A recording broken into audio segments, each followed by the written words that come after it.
I spent years wondering why I got so burnt out, why I found it hard to stay consistent for really long periods of time. I felt like I was bad at routine and behind in life. Turns out that I wasn't broken, I was just severely disconnected from myself.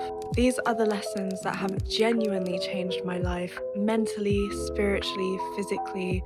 It's taken me the hard way and many lessons to learn what I'm about to tell you, but I'm about to tell you in a very short amount of time, so you're very lucky. If you are an overwhelmed girly pop in this mad world, trying to survive having ADHD and a sensitive nervous system, then this video is for you.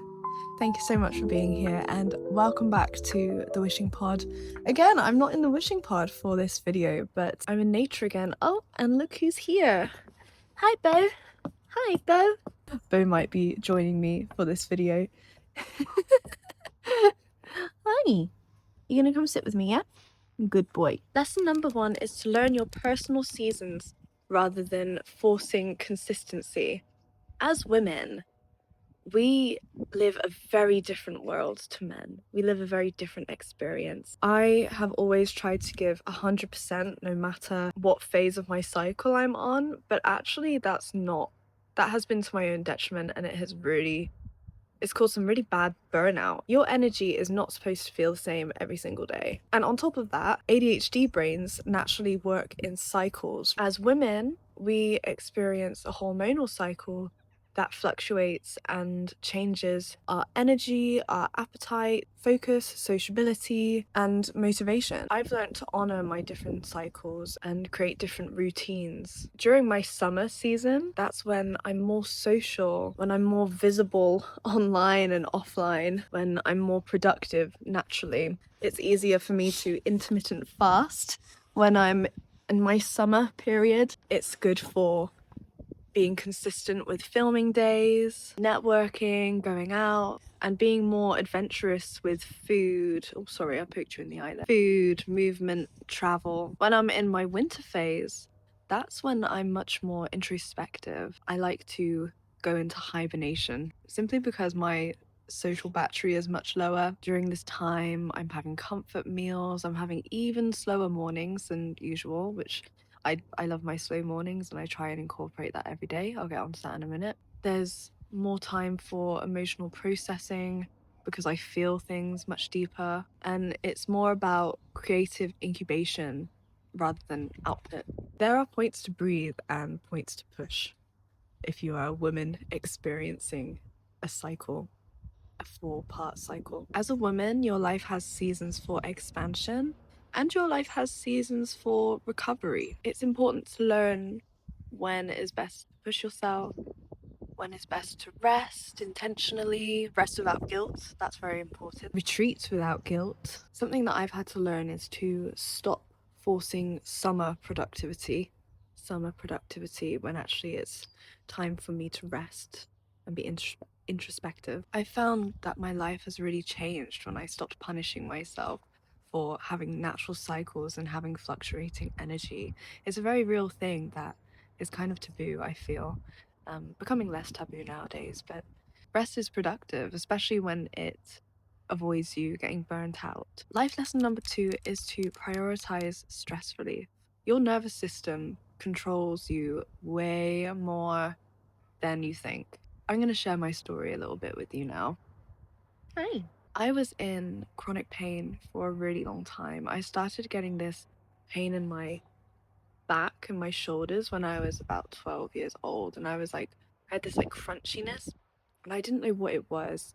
And as I got older, it just got more and more painful, and nobody could give me any answers. I went to physio, chiropractors, acupuncture, massage, you name it. I've probably tried it. It got to a point when I was living in Japan during COVID that I was actually spending days bedbound, unable to do anything. And I thought that there was something deeply medically wrong with me. And I was so scared that this was going to be the rest of my life. And I was so young. I still am.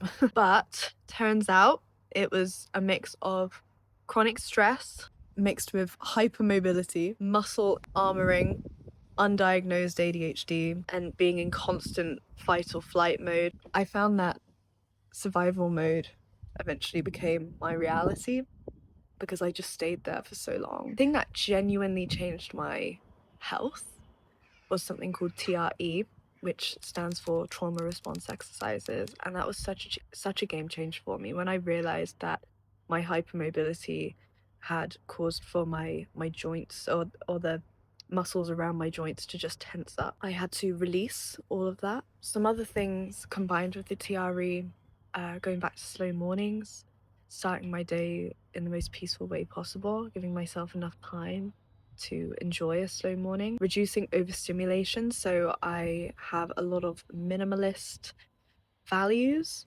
I wouldn't say that I'm as minimalist as I used to be, although I would quite like to get back to that point. But anyway, minimalism has helped a lot with the overstimulation. So incorporating minimalist practices, having safer relationships, choosing the people that you have in your life very, very carefully, reducing caffeine. I only drink the occasional matcha or green tea now, or cola if I'm like having a night out, but I don't drink alcohol. I don't drink coffee or tea with caffeine in because it stresses me out and gives me panic attacks. So I've realized that I have to keep my cortisol down as much as possible. Other things that have helped is walking, going outside, sunlight. I also have a habit of being barefoot. I know that sounds a bit hippy dippy, but I really like putting my feet in the grass. I find it very grounding and it's helped me a lot. But just a side note, healing isn't linear. Some weeks you regress, some weeks you progress. Stress relief is maintenance, it's not laziness. What are you doing? We're going to go on to life lesson number 3 now, which is all about boundaries and how they are so much more important than being liked. Boundaries are how you teach others how to treat you. People pleasing is often a trauma response disguised as being the nice girl or being kind, when actually you are abandoning yourself. Being agreeable, being easygoing, it doesn't make you more lovable, it just makes you easier to control. I think as women, and especially as ADHD women, we're taught to be agreeable, we're taught to people please, because often our real selves are seen as too much or too eccentric or too whatever. Every time that you betray yourself to keep the peace, you pay for it later. And also, when you have boundaries, you recognize who's good for you in your life very quickly, because healthy people respond to boundaries with respect and clarity. Unhealthy people punish boundaries. I just want to note as well that if you feel guilty after setting boundaries, that doesn't mean that it was the wrong thing to do. Setting boundaries is a very difficult thing to do, and it gets easier the more you do it. If you're a recovering people pleaser and ADHD girly, boundaries can feel particularly difficult. That discomfort, it's just growth. Life lesson number 4 is to be independent, and more specifically, to be independent financially. There are a lot of ways that you can become financially literate nowadays. One of my special interests is finance, which I know is a very, very lucky special interest to have. I'm very grateful that for some reason I really like this topic. But I find it really interesting learning about investing and money habits and just financial literacy in general. I really recommend that you check out the podcast Financial Feminist, which was kind of my first gateway into financial knowledge. Although if you're British, you might want to just fact check some things because she is American, so sometimes the same things don't apply, but generally like the knowledge is the same and it's all very useful. Don't rely on your relationships to be the reason that you're financially secure, whether that's a relationship, like a loving relationship, or even family. It's really important to maintain autonomy when it comes to your finances and know that you can always stand on your own 2 feet without having to rely on anybody. And leading on from that, I think it's very important to keep your finances private. Even if you are surrounded by the most amazing, most safe people, even if you are in the most loving relationship, keep your finances separate and don't tell them everything, and have a safety net just in case you need to get out, because you just never know. That safety net that you have, keep those numbers private. You don't have to tell everybody everything, especially when it comes to money. I think the less people know, the better. When it comes to love and money, love feels so much safer when you know that you can walk away at any time. When a relationship isn't about convenience, it's about the more important things, and everything else is just a bonus. Life tip number 5 is a good tip for my ADHD girlies again. Make life easier for yourself. Another thing that people with ADHD often go through is perfection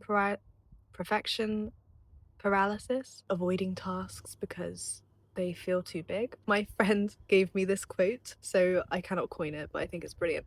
She said, "Half-ass is better than no ass. If you can't half-ass, quarter-ass." So yeah, you don't have to do everything. You don't even have to do everything perfectly. Just a little bit done is good. Don't set these massive expectations on yourself, because we are just built differently and we go through life in different ways. Some tips for avoiding unnecessary friction in life as an ADHD girly pop. Make things visually obvious. I have a really bad case of, if I can't see something, I don't know it exists. And that goes for like a lot of my physical things. Following on from that, I duplicate all of my essentials. So in my bag to go out, I love my bags. I have quite a few bags, and in every single one of them, they all have their own lip balm, they all have their own hand sanitizer, and various other things like that, because I don't want to have to just be moving things constantly from bag to bag, and they're just like tiny little things that I can just keep in my bags, and it just makes my life a bit easier. I personally never want to live without hand sanitizer or lip balm, and so I just make that easy for myself. Finally, for productivity, I take a lot of notes. I have many to-do lists, and I don't rely on my memory, because my ADHD short-term memory is not that great, so I don't rely on it. I just take loads of notes, and that seems to do the job for me. Life lesson number 6, don't chase people. And that goes for relationships and friendships. I wrote down this quote, and I think this is very true. I said, "If you feel yourself slipping into the orbit around someone else, pull yourself back into your own gravitational field." Real connection feels safe, it doesn't feel chaotic, and you shouldn't have to audition for love. If someone likes you, then you won't have to chase them. You won't feel constantly unstable around them. And as I said, this is for friendships too, so just stop shrinking yourself to feel included. Life lesson number 7 is that grief is the price of love. And oh man, do I know this point. I have had so much grief in the last, wow, few years. Grief is an inevitable part of life that we just cannot avoid. And I have learned that the deeper you love, the more that you grieve. What's most important is how you move through it. But what grief has taught me is that it's really important to sit with emotions. You can see that grief is not just about death. Sometimes it's about grieving who you used to be. It's about grieving the future that you imagined. Friendships, homes, identities. Grief can come in so many forms. And what I've learned about grief from all of this, how to stop abandoning myself when I'm in pain, how to comfort myself properly, how to ask for help without guilt. And I think these are all very important skills that you can learn, but you learn them when you go through grief. And I really advise everybody to learn them without grief, if possible. Lesson number 8 is to move in silence until it's real. The motto that I live by is to underpromise and overdeliver. I like to let my results speak for myself, simply because I have experienced a lot in my life where people overpromise and then underdeliver, and I hate the way that feels. And so I don't want to do that to other people. If you overshare your dreams initially, even though it's really exciting to have ideas and feel motivated, it can drain momentum. Something that I've experienced a lot growing up is that when you tell people your dreams, People can project onto you. They project their fears onto you because they are things that they secretly wish that they believe that they could do for themselves but can't. It can be quite disheartening if you open up to the wrong people, even if they're well-intentioned. Protect the new ideas when they're fragile, and also to realize that not everybody deserves access to your inner world. What I would recommend instead is to really carefully select your people who you decide to open up to. Seek advice from people who have already achieved the things that you want to achieve. By the way, there's an aeroplane going over, so sorry if that's annoying. I have been around a lot of voices who project onto me, and they actually don't know what the right answer is because they haven't experienced it themselves, and that's okay. Like, I'm not saying that they're bad or anything, but it's much more valuable to seek advice only from people who you look up to and you would take advice from in that respect. Like, not everybody has the right answers, not everybody is an expert in the field that you want advice from, especially when it comes to your dreams. Just stop announcing every plan before you've built it and let your work speak for itself. Life lesson number 9 is to learn about your body rather than fighting it. And this follows on quite nicely from my point about chronic pain. A lot of self-care actually just comes from self-observation. And that sounds really simple, and it actually is. But the sooner you realize that every single person is different down to how their skin feels, what their hair feels like, the qualities and conditions. And when you know about yourself individually, you can create routines and create systems for yourself that will help you feel much more confident and much more healthy and put together in the long run. So let's talk about skincare. Learn actually what your skin type is. I honestly didn't really know much about my skin for a really long time, and I was really struggling with acne breakouts. It was making me very insecure. I was also going through inflammation. That was really frustrating because I just didn't know. I didn't know what products I was supposed to be using. When I was in Japan, I went to the Body Shop, which is one of my favorite shops, and they had one of these little machines that it basically like takes a microscopic picture of your skin, and then it can tell you the quality of your skin and what you need to do. I have combination skin, which I always knew that. I have like a more oily T-zone.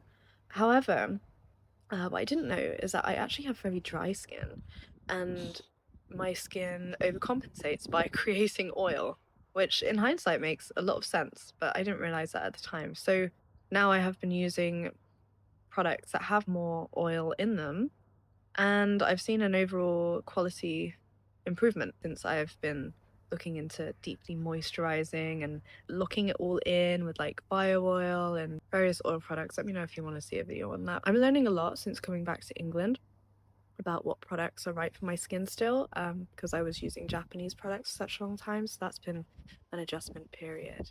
I could always show you what I've been using because everything that I use is vegan and cruelty free. this little guy is so cute. Hair care. I literally had split ends for like the longest time. I could not get my hair to curl like this for years. I used to use heat and just put random shit in my hair. Not I didn't use to put shit in my hair. Let's pretend I didn't say that. But I did start a better routine, which is using oil in the ends of my hair, just kind of lock in the moisture, shampooing only my the top of my hair, the scalp, and then using various conditioners on the ends. And then I have my hair up most of the time. Like, I just have it in a kind of bun above my head, which keeps it clean for a long time. And then it also curls it, which is really nice. And I just want to put out there that learning about feminine hygiene, learning about yourself as a woman, these things can be quite taboo, but it's not shameful to know about yourself. It's not shameful to know about women's hygiene. I think it's actually a necessity. And also just to point out that nutrition affects so much more than what we realize. When I started eating probiotic gut healthy food, I noticed a massive, massive improvement in not only my mental state, but also my physical state. So just putting that out there. Point number 10, which is my final life lesson. So point number 10 is to allow yourself to evolve. ADHD brains constantly crave novelty and evolution. That's just a fact. Your brain will not be happy sticking with one set of things that it has to do all the time. It's gonna just like, it's gonna kill you slowly. I have noticed that I get the most burnt out when my routine doesn't have any evolution. Your brain will not stick to one way of doing things, and that's okay, and it's important to be okay with it. You are not failing because your systems have stopped working. Change is an inevitable part of life. In fact, change is the only constant that we have in this world, especially as someone with ADHD. Change and little adjustments to life as your life evolves will benefit you so much better in the long run. So it's really important that you don't cling to identities and that you realize that reinventing yourself is a very healthy thing to do. Consistency doesn't mean being rigid. My final message, I hope that you guys enjoyed these 10 life lessons that I have learned in 28 years. Guys, I'm 29 next month, so I guess this is life lessons that I've learned in 29 years. So my final message to you is to be softer with yourself. Be kind to yourself and learn to adapt instead of sitting in shame or spiraling, because life really gets lighter when you stop fighting your own nature. I really hope that you enjoyed this video, guys. Thank you so much for watching. Drop me a like if you enjoyed this video, and because I am such a new channel, I would really appreciate it if you subscribed as well. If you did enjoy this video, let me know which life lesson helped you the most. And as always, thank you so much for being here, and I hope you have a beautiful day. Bye!